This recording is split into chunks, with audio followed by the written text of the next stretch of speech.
Avec Arnaud Kielbassa, qui est le vice-président d'une association qui dénonce les dangers de la trottinette électrique dans les villes. Bonjour, merci beaucoup d'être avec nous. Votre Bonjour. famille elle-même a été touchée par un drame en 2019, directement lié à l'utilisation de la trottinette électrique. On a le sentiment que les accidents se multiplient, que tout le monde est d'accord pour dire que c'est dangereux, mais que rien ne bouge. Effectivement. Alors, tout d'abord, condoléances aux familles des deux victimes, parce que c'est vraiment un drame. Et nous, qui avons tous connu ça, les cofondateurs de notre association, on est conscient que c'est terrible, parce que c'est très injuste. La trottinette électrique, ça semble être un moyen de transport anodin, et ça ne l'est pas du tout. C'est un moyen de transport qui fait des morts chaque mois en France et qui fait des milliers et des milliers de blessés. Alors, nous, on s'était prononcé en 2019 lors de la sortie d'une loi qui avait été proposée par le ministère des Transports, la loi LOM, qui était censée encadrer ce moyen de transport. En fait, il se trouve que il y a un énorme trou dans la raquette concernant la régulation de ces moyens de locomotion. C'est la verbalisation. En fait, aucune infraction n'est sanctionnée de verbalisation. Et ça, c'est vraiment le gros problème.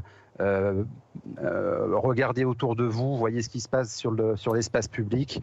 Les infractions ne sont pas du tout verbalisées. Et pour nous, c'est vraiment le problème qui se pose et qui fait que ça rejaillit sur les comportements en général de conduite de ces engins-là. Comment l'expliquez-vous? Pourquoi est-ce qu'il n'y a pas de verbalisation? Oh, il y a plusieurs raisons, mais la raison principale, c'est qu'il y a eu au départ une absence de volonté politique. Pour différentes raisons, les politiques n'ont pas jugé utile de prendre leurs responsabilités. C'est-à-dire qu'aujourd'hui, la loi prévoit que ce soit les collectivités locales, les mairies, qui s'emparent du sujet pour réglementer et pour faire appliquer par leur police municipale les verbalisations. Aujourd'hui, c'est pas fait parce que ce soit les polices municipales ou les polices nationales, tout simplement, n'ont pas le temps.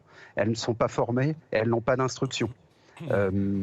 Par ailleurs, la verbalisation, pour nous, serait, si elle intervenait, elle serait trop faible, puisqu'aujourd'hui, on parle de 35 € pour verbaliser quelqu'un qui roule sur un trottoir ou dans un couloir de bus ou dans lequel il n'a pas le droit de rouler. C'est sûr que sur le coup, ça semble anodin, rouler sur un trottoir, rouler dans un couloir de bus. Pourtant, ça fait des morts et des blessés graves. Mais Arnaud, est-ce qu'il n'y a pas aussi un problème, j'allais dire, culturel? On fait la guerre à la voiture, à juste titre d'ailleurs, parce que la voiture pollue dans les villes, dans les grandes villes. Et du coup, la trottinette apparaît comme un moyen de substitution pour se déplacer. Et on a le sentiment qu'au fond, on ne peut pas maintenant, à son tour, interdire les trottinettes. Non, alors pour nous, il n'est pas question d'interdire la trottinette. On considère que c'est rentré dans les mœurs. C'est un moyen de locomotion qui est rentré dans le paysage. Par contre, le devoir de l'État, le devoir des pouvoirs publics, c'est de protéger les citoyens.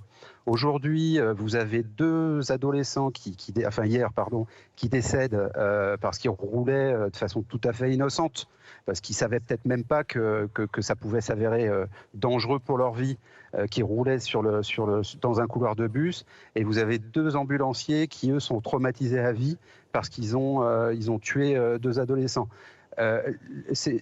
Effectivement, c'est un accident, mais on aurait pu éviter cet accident. Tous les accidents sont évitables sous réserve de réglementer et de verbaliser. La verbalisation, ça fait pas plaisir, ça sonne pas agréable, mais néanmoins, pour donner des exemples, pour que ça calme et que ça montre l'exemple aux gens qui seraient amenés à pas respecter le code de la route, c'est utile. C'est fait pour avoir une notion pédagogique et une notion d'exemple. Si on ne verbalise pas les gens, transposé dans le monde de l'automobile, vous le disiez vous-même, on fait la chasse aux chauffards aujourd'hui. Vous dépassez d'1 km/h sur l'autoroute ou de 2 km/h, vous êtes verbalisé. verbalisable et verbalisé bien souvent. Aujourd'hui, vous brûlez un feu, vous prenez une route en sens interdit en trottinette, vous roulez sur un trottoir à toute vitesse, vous n'êtes pas verbalisé. Vous avez 0% de chance d'être verbalisé en trottinette. Et ça, c'est pas normal. Il faut que ça change pour que les mentalités, les modes d'utilisation des trottinettes évoluent. Merci beaucoup Arnaud Kielbasa. On a bien compris, donc pour vous, la principale mesure qui pourrait en effet changer les esprits et éviter les comportements à risque, eh bien ce serait déjà que des verbalisations aient lieu et que les infractions donc soient punies. Merci beaucoup pour votre intervention ce matin sur BFM TV.